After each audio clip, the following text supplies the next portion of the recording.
Hello everyone. Back again. This is day 4 of Forbidden Emotions, and what I wanted to talk about today is using blame to actually help release stuck emotions. So blame is something that's interesting, and I think many of us are enculturated to think, well, stop blaming them. It's all your responsibility, and you can make a case for all of that.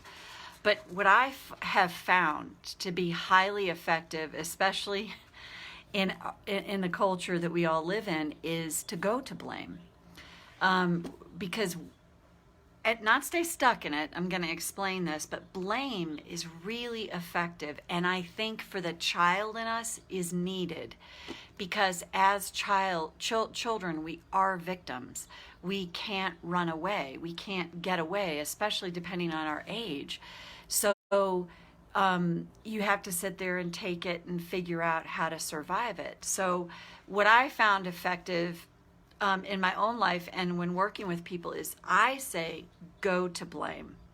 And you can rant that out. Allow yourself, hey Finn, allow yourself to feel blame, to really effectively feel the blame and go into it. The caveat is you have to tap, because tapping's what's going to release it. Otherwise, we just get stuck in the blame cycle, and we get stuck in that victim mentality, and we can't get out of it. And the other thing I want to bring up about the victim thing is we all have an inner victim in us. We all have been, in fact, victimized at some point in our life if you're on the planet. But what I see is we talk about the victim in sort of in this rejecting way, like we're going to reject them. I reject the victim in me. Oh my God, my inner victim. There's all this judgment around it. Instead of going, I absolutely have a victim in me. And that is that innocent child who couldn't run away, who couldn't get away. And you'll hear people say it too. They're such a victim. They play such a victim. Hey, good morning, Marcia. Hey, Sandra. So, they're playing such a victim. They're doing that. And we do that to ourselves. So we judge ourselves for being a victim. Hey, Fiona, we judge ourselves like, well, I shouldn't blame them. Ultimately the responsibility is mine. Yeah, that's all true, but not that you shouldn't blame them. And it's not always our responsibility, especially as children. If you want to go down this rabbit hole, which people have, I've heard this, which actually kind of blows my mind a little bit about, even children that go into abusive situations, they chose it.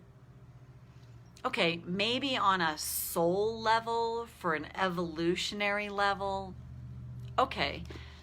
But, I gotta go get this. That's why I wanted to read this, you guys. I've got it. Hang on. Don't leave. This is the perfect time. Sorry about that. I want to read this. This is from Jeff Brown. And my friend Christy posted this morning in her group. So I love this. I am so tired of people saying, you are exactly where you are supposed to be, no matter what someone's life circumstances and challenges. Yes, there is no question that we can often learn something of value in some situations whenever we are on the path. And yes, we may have in some situations attracted the exact challenge that we need to grow. But that does not mean that we are always where we're supposed to be, or that we choose our reality. Telling that to someone in every situation, even when they are ill or suffering, is arrogant and adds insult to injury. Sometimes we need a kick in the ass, and sometimes we are just a victim of terrible circumstances. Sometimes we choose our reality, and sometimes it just chooses us. Sometimes our suffering is needless and the result of other people's wrongdoing. Compassion demands that we hold the space for others' challenges with a wide open heart. let them decide if they are exactly where they're supposed to be. It's not for us to say. I popped on my phone this morning. I'm like, oh my God, that is so perfect. Because that's what I've talked about. If you're a law of attraction person, that can just be another vehicle to beat the crap out of yourself and to start to unhook from that. And for me, when I was sort of more in that world, and a girlfriend of mine said, Marti, I think you kind of use the law of attraction like Catholicism to beat yourself up. And at first I was like, oh, yeah, but this is true. Kind of like my upbringing. And then I was like, whoa, wait, no. To start to see that differently, to start to see ourselves always with more compassion, always. And as I said in one of the earlier videos, what I find is it's the judgment of self that is in the way of so much. So when we are feeling blaming of someone, when we're really mad at someone, when someone has done us wrong, in the tapping, for me in tapping, that's what I tell people. Go to the pure, unadulterated truth. Allow yourself the unedited and the unadulterated version of the truth. Find a safe and healthy way to do that, maybe with a seasoned practitioner. If you know how to tap really well on your own, then you want to do it that way. And you want to go into, I do blame them. They did do me wrong. Because that's what releases it. Trying to use what's called spiritual bypass to go, well, they did the best they could and, they're struggling. Okay, you can make a case for all of that. But your kid, your victimized child needs that truth to be free of it. And it is so liberating to give that. And again, I'm not saying walk up to the person, put your finger in their face and tell them that. If you choose that, you choose that. But to you, give yourself the truth with someone that you trust that can create that wide open space for your truth and to help you move through that so that you don't stay stuck in it. And again, it goes back to what I had said probably, I think, in the first video about, your parents did the best they could. I heard that all the time and it just stuck in my craw. Because, and then when I heard your parents did the best they could, but, my parents did the best they could, but it sucked for me, I was like, oh my God, that's epic. But you give that truth. And when I gave myself my truth about this, I released it. And I didn't hang on to those things. I didn't hang on to the resentment. I didn't hang on to hatred. I was able to release them. But when we make hatred forbidden, blame forbidden, any of them, make ourselves wrong for feeling those, that's where it's like doubling down on yourself and it has nowhere to go. Feelings aren't buried dead, they're buried alive. And what I've seen is the way to release those is to go into that emotion, give yourself that pure, unadulterated truth, give yourself the blame. Because what I have found when I do that, I release it from my nervous system, I release it from me, and then I am able to go back to this person in the way where I am more emotionally fit and I handle it very differently instead of it starts to circle the drain and go down, just go down the rabbit hole, go down the rabbit hole. Hey Meenakshi, hey Aura, hey Sharon, hey Fiona. Let me see, I'm loving this series and your book. Oh, I'm so happy, Fiona. So great. And again, anybody, I've found a couple typos. Again, this got released a little sooner than we expected. So please know and feel that you can send those to me. Not like you have to edit it for me, but if you catch them, I'm wildly open to receiving that so that we can shift those. So that's the thing. So let's go do some tapping. So around blame, this idea of blame. Think about someone that you really felt victimized by.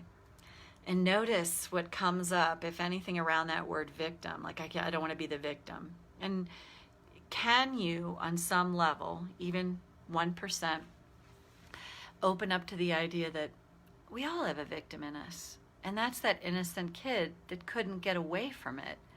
And we're not going to walk up to a little kid and go, "You're playing the victim." I mean, people do that.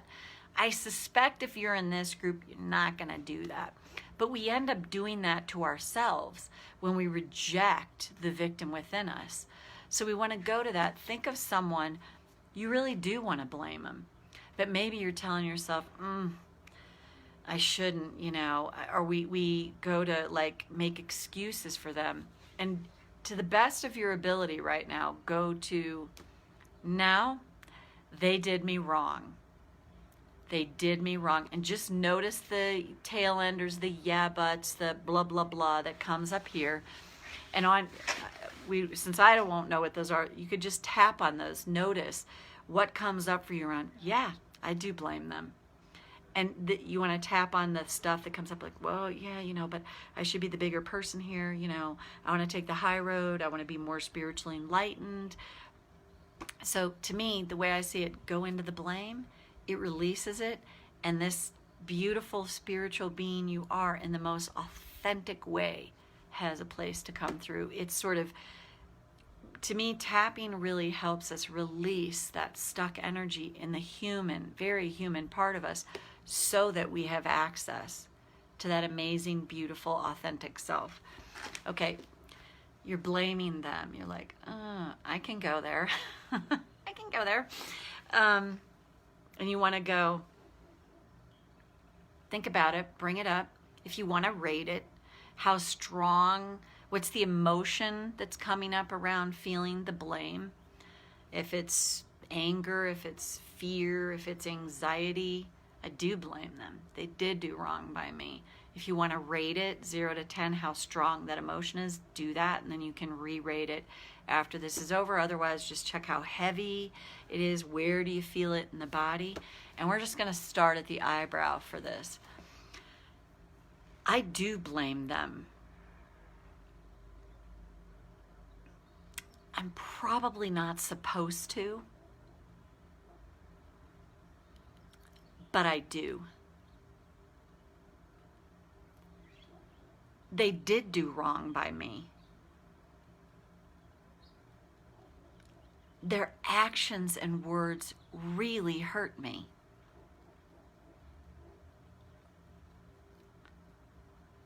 And they'll never own it.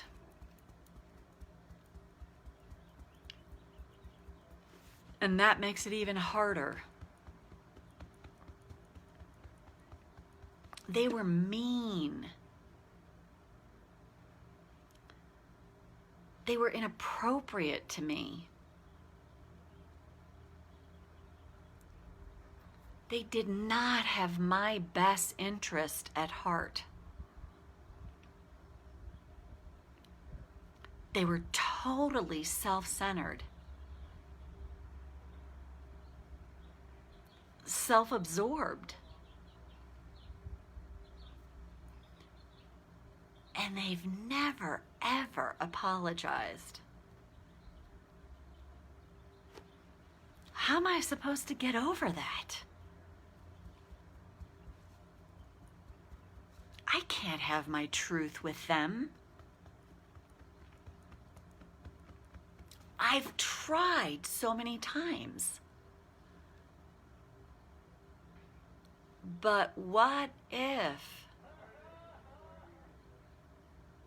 I don't actually need my truth with them now?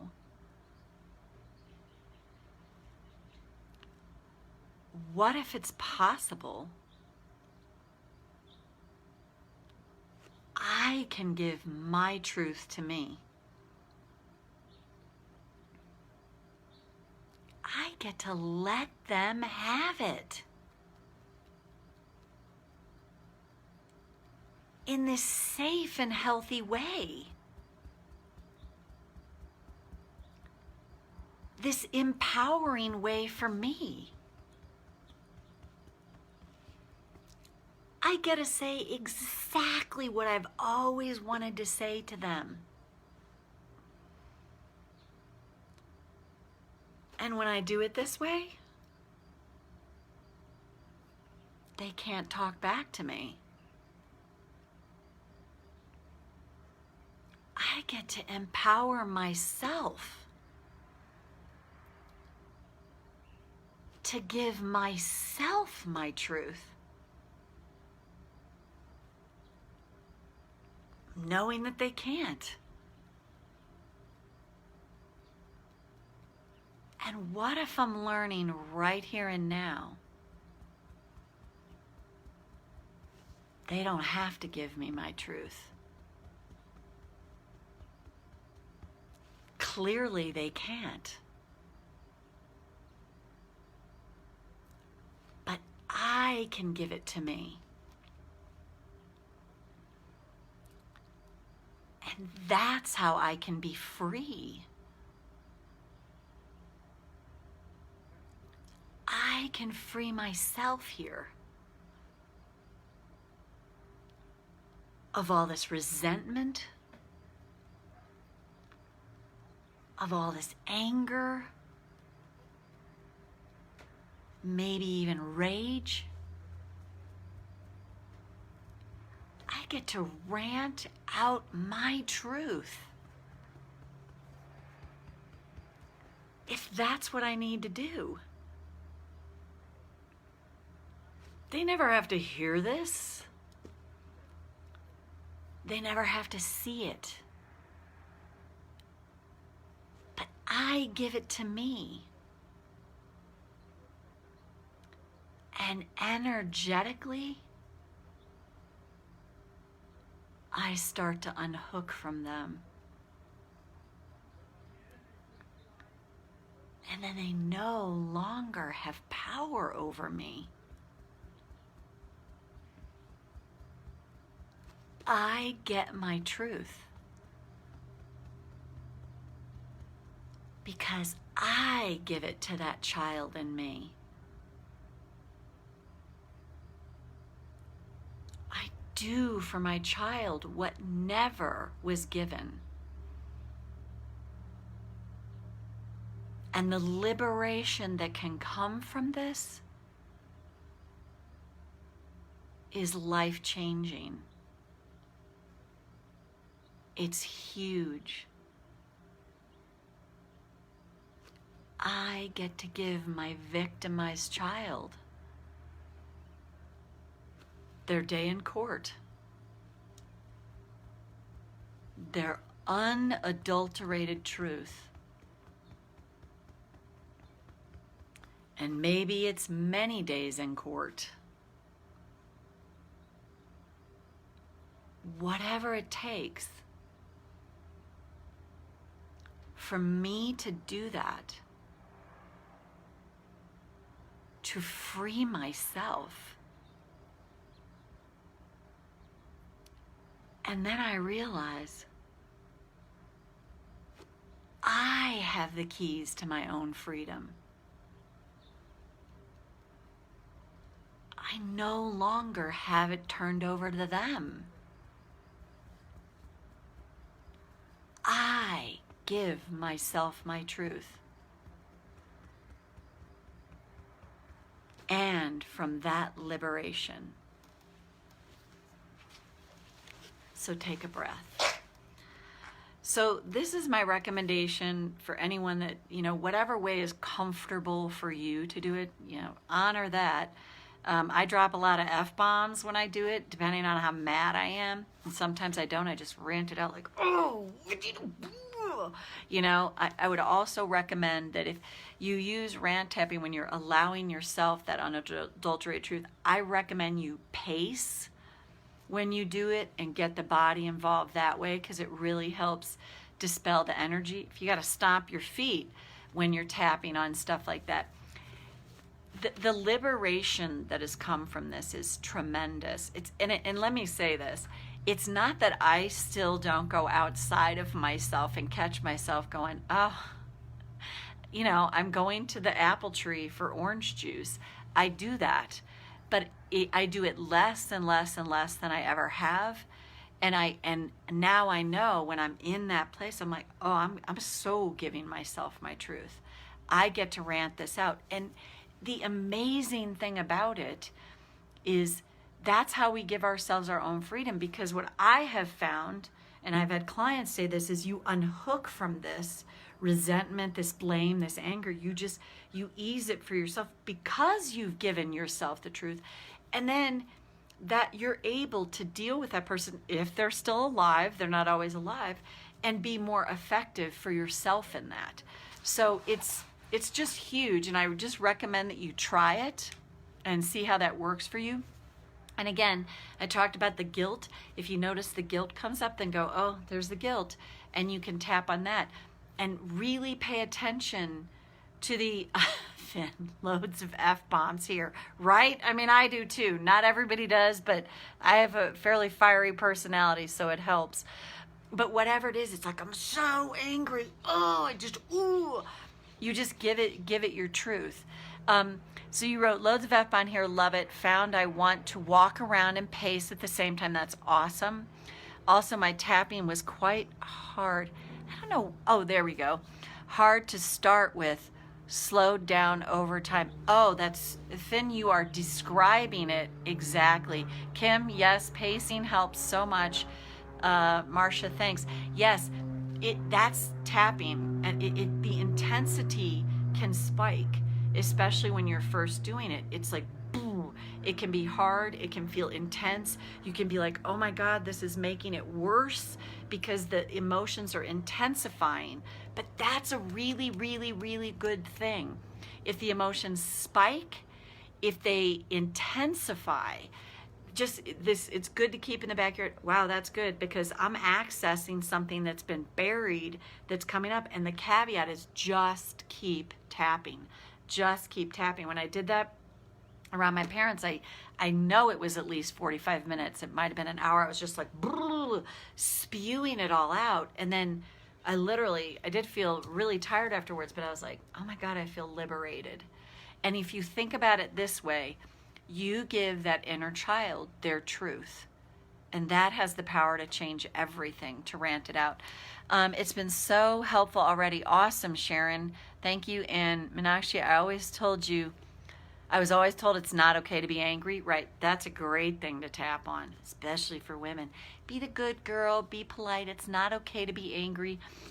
I used to see this with my parents. My dad had PTSD, and I mean, they both had tempers. Surprising that I have one too. I'm shocked. But they would get angry. I had a little brain fart there. They would get angry and display it all over the place. But if my sisters and I got angry with each other, this was a thing I had to really work through. They're like, you need to be quiet. You need, the neighbors. We're like, dudes, the neighbors have heard you for years now. But it's that thing where when you can finally unhook from all those things, it really, really, really makes a difference. And the thing is, the result is more and more emotional fitness. And like I read yesterday, that actress Deborah Ferrantino, I think you will find that you more often you're like, wow, I actually did get to say just the right thing in just the right moment, because your body's not in that chronic stress. It's not in fight, flight, freeze. It's like, okay, you're like, oh, wow, I'm actually getting to think on my feet here, and I'm more balanced, so I get to be more thoughtful and respond as opposed to react. And also, make it okay when you do react, because we're all works in progress. Is your book on audio? Not yet, Aura. I will let you know. I'll talk to the publisher about that. So I would like it to be, because that's how I like to be with books. I mean, I like to read, but I listen to a lot of books on tape. So good tapping on anger. Yes, awesome. And I can get a lot more animated with the rant tapping, but I'm keeping a little bit tame here. So thank you all for being here. Ara, Meenakshi, Sharon, Marcia, Kim, Finn, Linda, hello, Fiona, Marcia, I think I said, Sandra, great to see you. And if you found this helpful, I'm also going to post it on YouTube. You can tap on it as many times as you need to. And then we'll see you back here for day 5. Well, yeah, that's it. Okay, everyone, take good care. Bye-bye.